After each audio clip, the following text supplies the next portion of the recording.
दोस्तों, हरतालिका तीज का व्रत कब रखा जाएगा? 17 या 18 तारीख को। हरतालिका तीज के व्रत की महत्वपूर्ण विधि कौन सी है? हरतालिका व्रत क्यों रखा जाता है और इसकी पौराणिक कथा कौन सी है?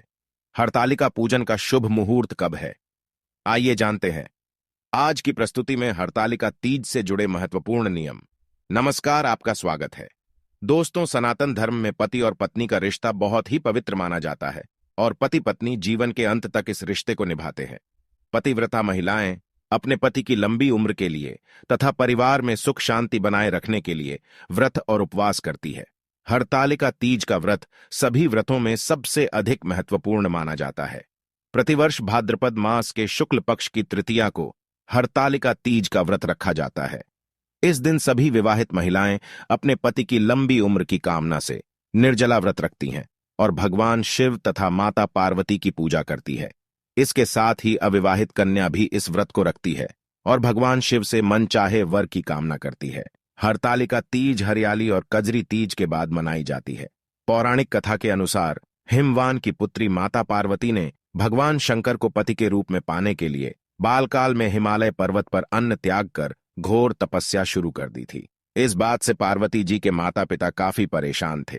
तभी एक दिन नारद जी राजा हिमवान को पार्वती जी के विवाह के लिए भगवान विष्णु का उत्तम वर के रूप में सुझाव देते हैं, जिससे राजा हिमवान और उनकी पत्नी अत्यंत प्रसन्न होते हैं। लेकिन देवी पार्वती इस प्रस्ताव को ठुकरा देती है, क्योंकि उन्हें केवल भगवान शिव से ही प्रेम था और वे शिव से ही विवाह करना चाहती थीं। पार्वती जी ने अपनी एक सखी से कहा कि वह सिर्फ भोलेनाथ को ही पति के रूप में स्वीकार करेंगी। सखी की सलाह पर पार्वती जी ने घने वन में एक गुफा में भगवान शिव की आराधना की। भाद्रपद तृतीया शुक्ल के दिन हस्त नक्षत्र में पार्वती जी ने मिट्टी से शिवलिंग बनाकर विधिवत पूजा की और रात भर जागरण किया। पार्वती जी के तप से प्रसन्न होकर भगवान शिव ने माता पार्वती को पत्नी के रूप में स्वीकार कर लिया था। तभी भगवान शिव ने देवी पार्वती को यह वरदान दिया था कि जो भी स्त्री भाद्रपद शुक्ल तृतीया के दिन व्रत रखकर उपवास करेगी, उसे मनचाहा वर प्राप्त होगा। जो विवाहित स्त्री इस व्रत को करेगी, वह कभी विधवा नहीं होगी और जीवन भर सौभाग्यशाली रहेगी। अब जानते हैं हरतालिका तीज का व्रत कब रखा जाएगा।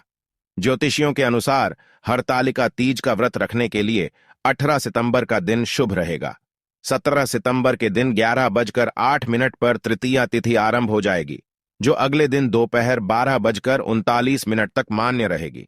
इस प्रकार से उदय तिथि को मान्य मानते हुए इस वर्ष हरतालिका तीज का व्रत 18 सितंबर को ही रखा जाएगा। इस दिन व्रत को करने के साथ शिव पार्वती की पूजा की जाती है। इस दिन शिव पार्वती की पूजा का शुभ मुहूर्त सुबह 6 बजे से लेकर रात्रि को 8:24 तक रहेगा। सुहागिन महिलाएं इस दौरान किसी भी समय पर शिव पार्वती की पूजा अर्चना कर सकती है। इस दिन शाम को प्रदोष काल लग रहा है और प्रदोष काल में शिव पूजन का महत्व बहुत अधिक होता है। आइए अब जानते हैं हरतालिका तीज के व्रत के नियम। सबसे पहली बात, हरतालिका तीज के व्रत में जल ग्रहण नहीं किया जाता है।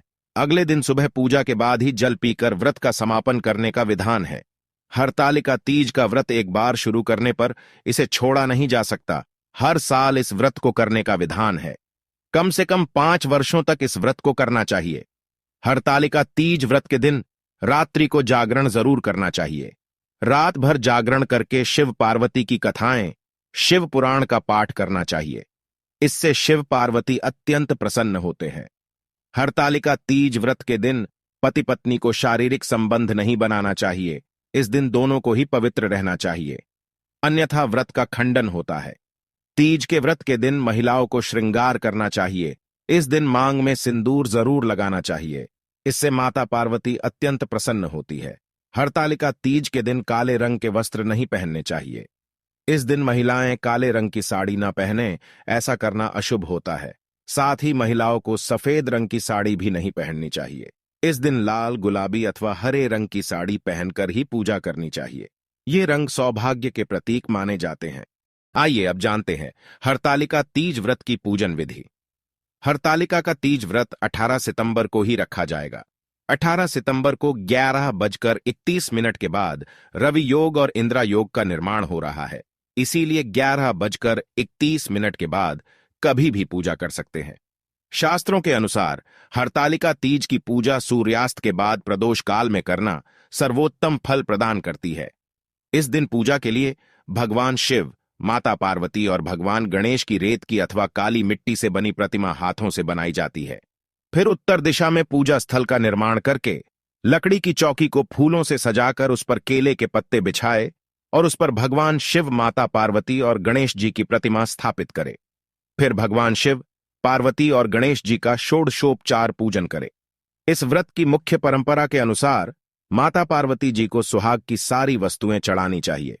हरतालिका तीज की पूजा में भगवान शिव को धोती और अंगोछा चढ़ाया जाता है और पूजन के बाद इस सामग्री को किसी ब्राह्मण को दान देना चाहिए।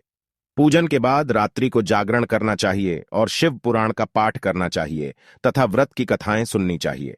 फिर सुबह आरती करके माता पार्वती को सिंदूर चढ़ाए और हलवे का भोग लगाकर व्रत का समापन करना चाहिए। हरतालिका तीज के दिन घर में सुख समृद्धि लाने के लिए ये उपाय अवश्य करने चाहिए। यदि किसी कन्या के विवाह में अड़चन निर्माण हो रही है, मनचाहा वर प्राप्त नहीं हो रहा है, तो हरतालिका तीज के दिन शिवलिंग के समीप शुद्ध घी के 11 दीपक जलाने चाहिए। ऐसा करने से शिव पार्वती अत्यंत प्रसन्न होते हैं और कन्या के विवाह में आ रही समस्याएं नष्ट हो जाती हैं तथा उत्तम वर की प्राप्ति शीघ्र हो जाती है। यदि पति पत्नी के बीच दूरियां हैं या फिर आए दिन किसी न किसी बात को लेकर झगड़ा होता रहता है, तो हरतालिका तीज के दिन निर्जला व्रत जरूर रखें। शिवजी के मंदिर में चौमुखी दीपक जलाएं। साथ ही माता पार्वती को सिंदूर और लाल चूड़ियां अर्पित करें। यदि किसी जातक के विवाह में देरी हो रही है, तो हरतालिका तीज के दिन किसी पवित्र नदी या तालाब की मिट्टी लेकर शिवलिंग बनाएं। इसके बाद उस शिवलिंग की पूजा करके उस पर 21 बेलपत्र अर्पित करें। कुंवारी लड़कियां हरतालिका तीज पर अच्छे जीवन साथी की कामना के लिए निर्जला व्रत रखती हैं। इस दिन आप माता पार्वती को हल्दी की 11 गांठ लाल कपड़े में बांधकर अर्पित करें। मान्यता है इससे शीघ्र शादी के योग बनते हैं। माता पार्वती की विशेष कृपा पाने के लिए हरतालिका तीज के दिन माता पार्वती को खीर का भोग लगाना चाहिए और माता पार्वती के मस्तक पर लगाया हुआ सिंदूर अपने मस्तक पर लगाकर उनसे प्रार्थना करनी चाहिए। माता जल्दी प्रसन्न होती है और आपकी मनोकामना पूर्ण करती है। यदि पति पत्नी के जीवन में क्लेश है, घर में सुख शांति नहीं है, आर्थिक तंगी है, तो मां पार्वती को सुहाग का सामान अर्पण करना चाहिए और इस मंत्र का उच्चारण करना चाहिए।